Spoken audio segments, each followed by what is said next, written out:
Discovery should be provided. Don't play word games with me. I'm not playing. Mr. Allen, not play word games with me.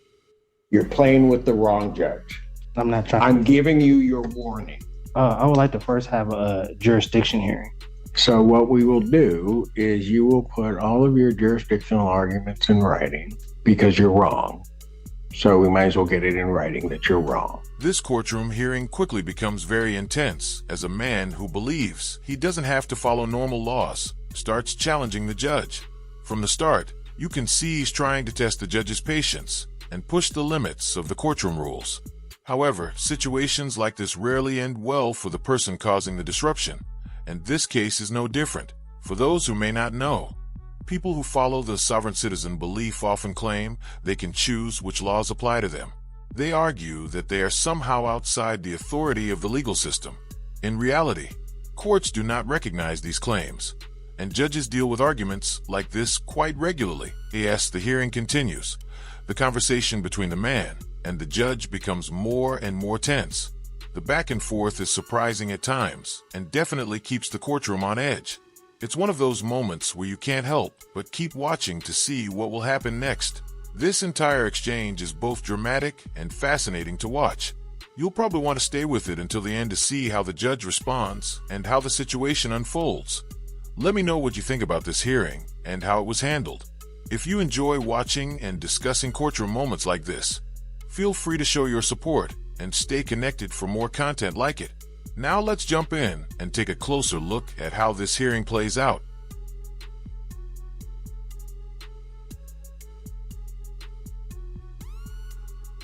Hello, Tariq Samar, Tariq Ade here. Already, Judge. Court Officer, Assistant Public Defender on behalf of Mr. Day. He's there. Can you turn on your camera, sir? I don't have any contract with a public defender's office. You what? I don't have any contract with the public defender's office to represent me. You don't have a contract with them? Correct. Yes, Judge. I reached out to Mr. Day to try to help pre-try this case. Is this going to be a Bellinger's thing? I think so, Judge. Okay, go for it. My understanding is that he had enough counsel that he's going to have, I believe, on his file. And I wish him good luck if that's the case, but I don't see another attorney here. So I don't know what's going on, Your Honor. No. Mr. Day? I'm defending myself. I told him that I would notify the court that I relieved him of any implied obligations to this case. So you're going to represent yourself? I'm defending myself, correct. Okay, then you need to be here. Now. Well, as I told the court, I requested a Zoom hearing because I have COVID. So there's no way I can. In a vehicle with a hat on, no mask. Oh. I am inside my vehicle right now. What'd you say? I said yes, because I'm inside my vehicle right now. I work outside. I'm away from the general public. Did you go to the hospital regarding the COVID diagnosis? Excuse me? Have you been to the doctor regarding the COVID diagnosis? It's against my religion. Okay, so here's what you're going to do. Then I'm going to say, okay, you've got COVID. I want you here. When's our last block? 3 o'clock today. Wear a mask if you're going to represent yourself. I can't make that. Is there a later date? Oh, yeah, you can. 3 o'clock. 3:30, I can make that. I'll be here at 3 o'clock. Well, I'll be there at 3:30, and if there's any issue, then okay. And at 3 o'clock, I may issue a bench warrant. Be here at 3 o'clock. I'll pass this matter. Thank you. There's no bench warrant to be issued because this court didn't have. Okay, I'll determine that at 3 o'clock. The court See didn't you at have. 3 o'clock. Thank Here's you. the surprising part This of the court story. does not have He jurisdiction. You're claimed he was welcome, going to Mr. Beasley. arrive Cut at his line. 3:30, but records show he actually showed up at 3 o'clock. That small detail ends up creating a much bigger problem for him in court. When someone gives conflicting information like that, it immediately raises questions about honesty and credibility. It also becomes clear that he knows the judge has authority over the situation, even though he keeps acting as if the rules don't apply to him. That contradiction makes his argument much weaker. Judges pay close attention to details, and when something doesn't match up, they usually address it very quickly. In this case, the judge is clearly not pleased about the misleading statement. Giving false information to the court is taken very seriously in the legal system. It can be considered contempt of court, which means the judge may take action because the court process is being disrespected or disrupted. Instead of helping his case, this move only puts him in a more difficult position. Courtrooms are places where honesty and respect for the process matter a lot. Trying to bend the truth or play clever games often leads to bigger problems. What do you think about his approach here? Do you think this strategy helps him at all? Or does it just make things worse? Personally, it doesn't seem like the smartest move when you're standing in front of a judge.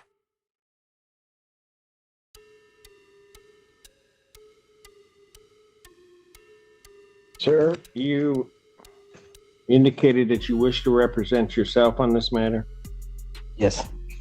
All right. You understand at your arraignment you were given the charges that were have been filed against you? I was given a charge. So if there were any additional, I was not given those charges. The only charge I got was a fleeing and eluding. Fleeing and eluding third degree. Third degree, correct. And if anything else was tallied onto that, then I was not told. I have one charge. Okay. That is a felony punishable by up to 5 years incarceration and $1,000 fine plus court costs. The Secretary of State would be required upon your conviction to suspend your license for a period of 1 year. You understand that, sir? First, I wanted like an oral motion for dismissal based on the fact of the lack of probable cause and also the lack of personal and subject matter jurisdiction based on the fact that this is a trust matter from the name to the private conveyance that was stolen by the third party, Wall Street Towing, and impounded on the colorful law actions of Officer Trowbridge of the Washtenaw County Sheriff's Department. Also, I have not been able to, as of Constitution Amendment 6, being able to face my accuser, with the state of Michigan being a fictitious entity and there's no injured party, there's no crime that has been committed. And again, to the probable cause of the initial stop and the arrest cannot be proven. There was no probable cause for the arrest or stop. There was no warrant on hand for the arresting officer to conduct an arrest.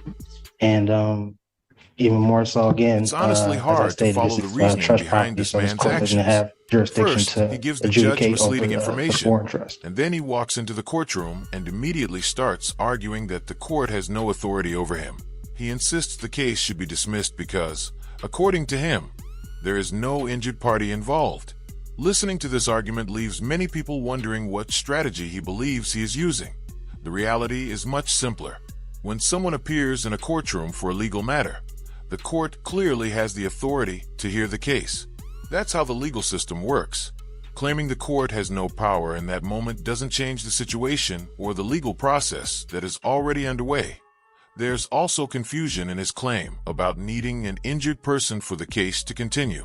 While that may apply in some types of disputes, many legal cases do not require a specific victim in order to move forward. Certain charges are based on actions that break the law itself, not just harm to an individual person. Because of this, his argument doesn't seem to help his position at all. Instead of strengthening his case, it makes the situation more complicated and draws more attention from the judge. The discussion becomes tense as the court tries to move forward while he continues presenting these claims. Let's continue and see how the hearing develops from here.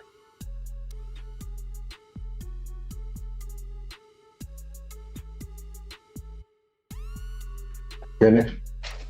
Oh no, actually I was also moving to place you and the clerk as fiduciaries over the trust. And I'll be able to supply you all with the adequate assurance certificate of security to settle and offset the charges. Okay. Well, you will be doing nothing to me and nothing to my clerk. So whatever that motion was, that's denied. As to your other motion regarding all of that, quite frankly, it doesn't make any sense. We haven't even had the probable cause hearing. There will be a determination at the next stage as to whether or not there's probable cause regarding the charges. I was told this was a probable cause hearing, This is a probable cause hearing. so I don't understand what you're saying. I know you don't understand. They're not having a probable cause. Pardon? You said that no probable cause was had, but then you said that this is a probable cause hearing. You have not had your preliminary examination, at which there will be a determination as to whether or not there's probable cause to believe that the crime has been committed and you committed it. That is the next stage. That has not happened. So to the extent that your motion is even valid, which I do not believe that it is, and certainly you may raise it at a later date, but to the extent that it's valid, at least at this point, your motion is premature, and therefore your motion is denied. Anything else? Well, lastly, I want to also put on the record, I wasn't able to provide all my exhibits based on, as I told you, I was You weren't able to do what? provide my exhibits To whom? to the court to help for my defense, the evidences. You haven't had a hearing yet. I comprehend it. I'm just saying that I usually have my documents precede me before any hearings take place, and I wasn't able to because I was under the weather. That was my point. So they will be here, if not by the end of the day, in the drop-off box, and you'll have them tomorrow. But you all will be served with the proper documents, and the taxes as well will be filed on the case. Okay. Anything else?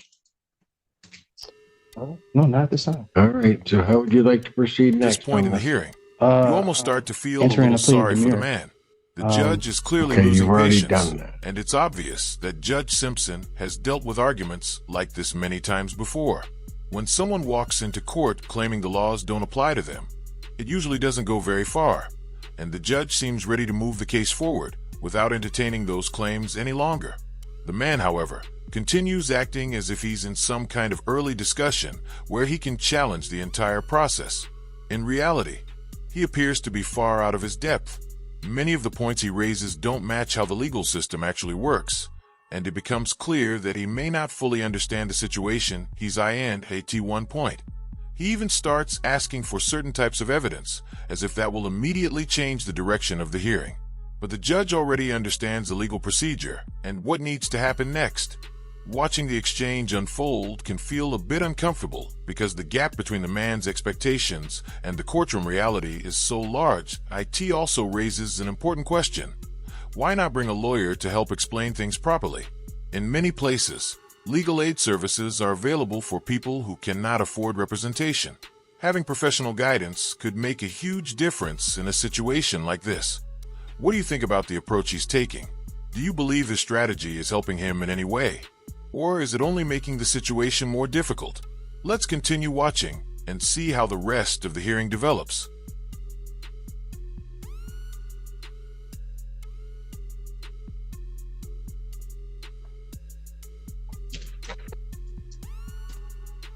I've already entered a plea of demurrer. I'm not sure when that took place other than right now. That took place on the arraignment on the complaint, sir. I never pleaded demurrer. There was You stood mute, you stood demure. You don't even know what that means. You're just using words and have no concept No. as to what they mean. demurrer and mute are two separate things, but that's neither here nor there. No, they're not. You have no legal degree. They are not. They are not. Don't need to. They are not. I'm not here. They are virtually the same thing. So where do you wish to proceed now? As I stated, my Do motion. you wish this set for preliminary examination? Your motions have been I denied. wish for the prosecution to provide the evidence that any of this needs You to. don't have discovery on this case. Is that what you're asking? I'm not asking for discovery whatsoever. So what are you asking for? I stated that the prosecution needs to prove that a crime was committed, and they also need to show and prove that there is an injured party for the crime to have even been committed. As I've indicated, you will have that hearing. Do you wish to have discovery? Discovery should be provided regardless. There's no wish about it. Do you wish to have Discovery discovery? should be provided. Don't play word games with me. I'm not playing. Mr. Allen, Discovery. not play word games with me. You're playing with the wrong judge. You can smile and smirk all you want. I'm not trying. I'm giving you your warning.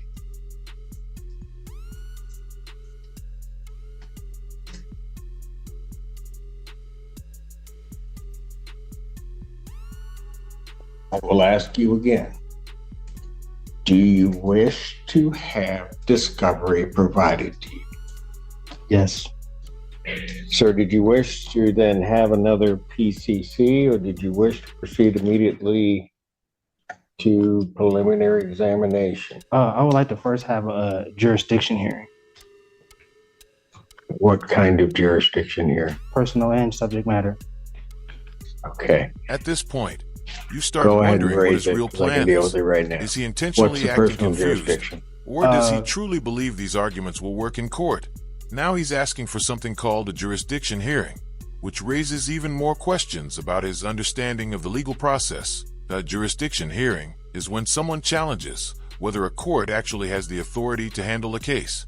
Normally, that kind of argument is made right at the very beginning of the legal process, before the case moves forward. If someone truly believes a court doesn't have authority, they would bring that up early on, not in the middle of an active hearing. What makes this situation even more surprising is that the case is already scheduled, and he is physically present in the courtroom. That alone shows the court is already handling the matter. At this stage, simply asking for a new type of hearing doesn't suddenly stop the process or erase what has already happened. It almost feels like you may have heard a legal phrase somewhere and decided to use it without fully understanding how it works. Unfortunately, courtrooms don't operate on guesswork or random strategies. Judges follow clear legal procedures, and those rules guide how every case moves forward. What do you think about the approach he's taking here? Do you believe he truly thinks this argument will help him? Or does it seem like he's just trying anything that might delay the process? Let's keep watching and see how the situation continues to unfold.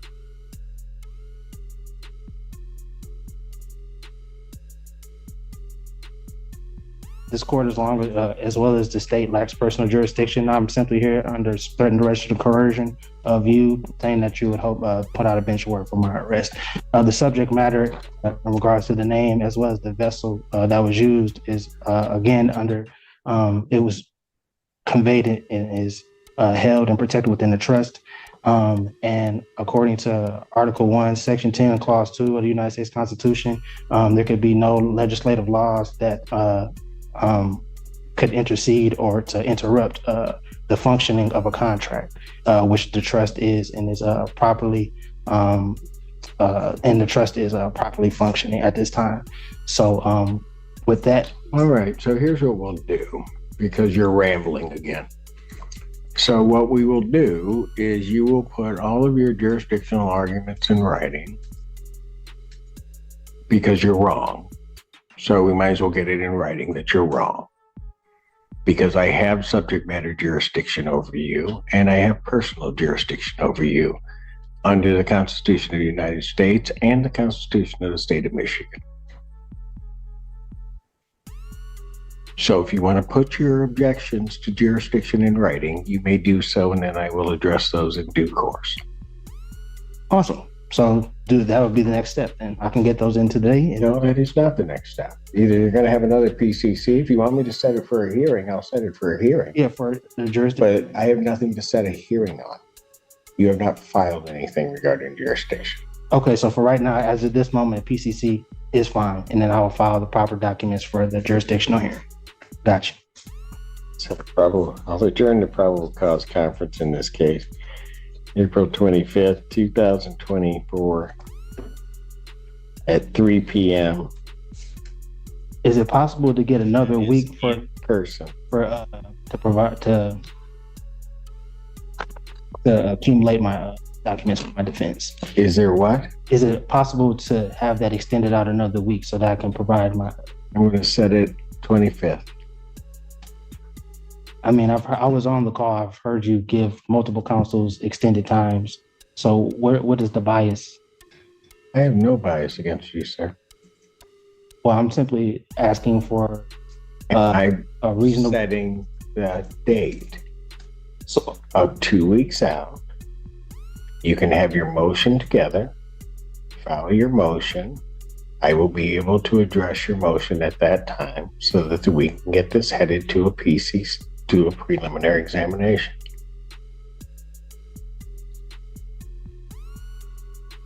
just for the record, I'll put it on the record that I object. But under threat, duress, or coercion, again, Your objection is noted. right, and under threat and duress and coercion, I'll be here. Is there anything else? Well, I said what I need to say. Anything else from the people? No, Your Honor. Thank you. Bond will continue. Am I waiting for paperwork or get it from the front? Pardon? Am I waiting for paperwork regarding the next? No, you may leave. We Oh, all know is it this being man mailed? believes in I'm the trying to figure out sovereign how to citizen get idea, You can but check out clearly at the wasn't front working with a Okay. strong legal strategy. But the real question is this: do you think Judge Simpson was too harsh with him? Some people might say the judge sounded a bit sharp during the exchange. Personally, though, it seemed like the judge was simply being direct and making it clear that the courtroom is not a place for games. From the start, the man walked in acting as if he could challenge the entire system with a few arguments. Instead, the judge quickly brought the conversation back to reality and reminded him how the legal process actually works. Sometimes a firm response from the bench is necessary to keep things moving and maintain order in the courtroom. Situations like this have become more common in recent years. A number of people are being influenced by online theories and confusing legal claims that promise easy ways to avoid responsibility. Unfortunately, many of those ideas don't hold up in real courts, and people who rely on them often find themselves in difficult situations when their arguments fall apart at the heart of the problem. It often comes down to misunderstanding the law or trying to avoid the normal consequences of legal actions. Online discussions can sometimes spread incorrect information, and people may believe those ideas without realizing how the legal system actually works. Moments like this show why judges sometimes have to step in firmly when someone refuses to follow courtroom rules. Maintaining respect for the court and the legal process is important for everyone involved. When that respect is missing, hearings can quickly become chaotic and waste time for the court and the public that asks, "Oh, what do you think about this entire hearing? Was Judge Simpson too strict? Or was he simply doing his job and keeping the courtroom under control?" Share your thoughts and opinions. If you enjoy watching and discussing courtroom moments like this, feel free to stay connected for more content like it. Thank you for watching, and take care.